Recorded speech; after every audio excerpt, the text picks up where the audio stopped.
Lanjutkan kembali kabar petang pemirsa, saya ingin ke Pak Muta'ali. Pak Muta'ali, ada mungkin tidak data yang Anda punya soal sudah sejauh mana kependudukan Israel secara de facto di tanah Palestina, Pak?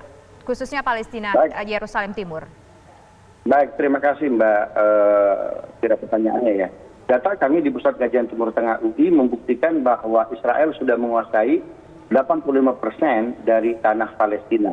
Sejak mereka mendeklarasikan sebagai negara 14 Mei 1948 karena di-announce oleh Balfour begitu, selama 73 tahun mereka berjuang, akhirnya mereka punya negara, punya tanah yang tadinya tidak punya sama sekali begitu, sampai hari ini per 17 Mei ya, tanah Palestina yang sudah mereka kuasai itu 85%. Hanya tersisa di Ramallah yang saat ini dikuasai oleh Fatah dan Gaza yang dikuasai oleh faksi Hamas ya. Nah, kasus Yerusalem Timur kita mendengar istilah salah satu distrik yaitu Sheikh Jarrah adalah bagian dari pengembangan pemukiman ilegal yang sekarang masuk dalam proyek Israel begitu. Mereka ingin mengembangkan bahwa Israel adalah rumah besar bagi orang Yahudi yang ada di luar Israel, yang ada di luar Tel Aviv. Karena itu kalian datang ke sini, ini sebetulnya bagian momentum 14 Mei ya, bagi masyarakat Israel khususnya untuk mengingat bahwasannya 73 tahun yang lalu mereka sudah punya state begitu. Seperti itu Mbak Fira. Lalu apakah kemudian dengan kondisi seperti ini Palestina punya kekuatan untuk bisa menahan laju pendudukan itu Pak, dari 85 bisa sampai 90 misalnya, apakah mereka punya kekuatan untuk bisa menghentikan itu? Baik, pertanyaan Mas Alfat itu bagus sekali. Ini serangan membabi buta agresi militer Israel kepada Palestina, ini sebetulnya kalau kita sebut sebagai perang war, ini adalah perang yang tidak berimbang.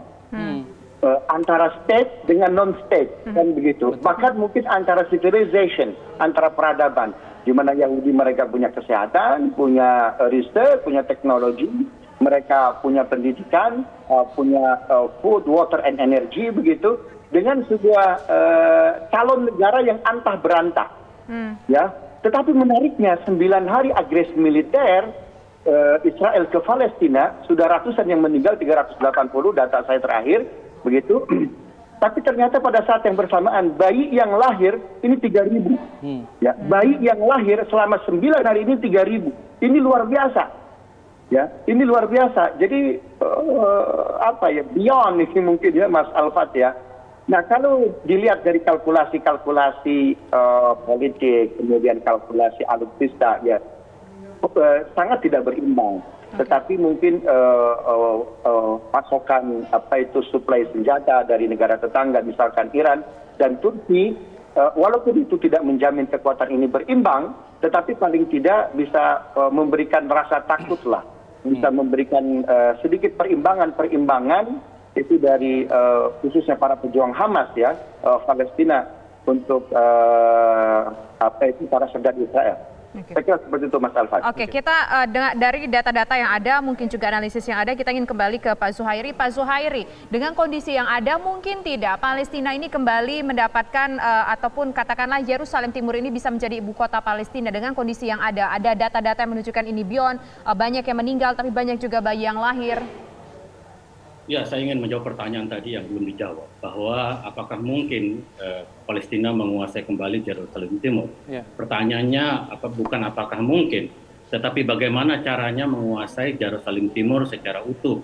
Kita bisa merujuk kepada kesepakatan yang paling terakhir di Oslo tahun 93, tetapi sesungguhnya bisa ditarik pada tahun 67, di mana pembagian wilayah itu ketika masih atau kita balik jauh ke tahun 48 ketika Israel itu merdeka. Tetapi memang yang paling realistis itu adalah 1993, karena 1993 itu sebenarnya hampir terjadi satu kesepakatan besar ya di antara pihak Israel dan Palestina. Nah, oleh karena itu sekarang ini kalau kita bicara yang realistis, saat ini sekarang adalah mengembalikan Sheikh Jarrah kepada warga Palestina. Jadi itu sebagai momentum untuk bagaimana menekan Israel. Nah, supaya Syahjarah itu dikembalikan kepada warga Palestina. Nah, setelah itu kemudian dilakukan perundingan dengan melibatkan negara-negara lain, termasuk juga Indonesia. Indonesia dianggap tidak mempunyai satu kepentingan geopolitik. Indonesia perjuangannya betul-betul otentik, yaitu perjuangan untuk kemerdekaan Palestina. Dan yang terakhir, yang paling penting adalah gencatan senjata. Karena bagaimanapun kita sangat sedih, kita marah, dan dunia marah ya. Demonstrasi hari ini kita melihat di Jakarta, di depan kedutaan Amerika Serikat itu terjadi demo yang diliput secara live oleh stasiun Al Jazeera.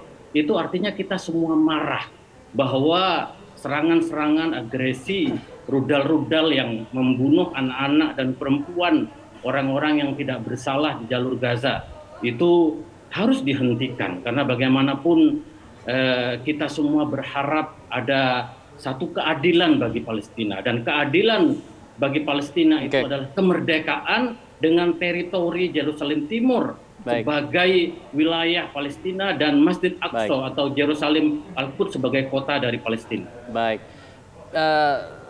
Sambil kita bicara masalah mengenai negara lain, kepentingan negara lain dalam konflik ini, saya ingin bertanya ke Pak Muta'ali, apa sih kepentingan dari Amerika Serikat dalam konflik Israel-Palestina ini? Kenapa mereka selalu berada di belakang Israel dalam hal ini?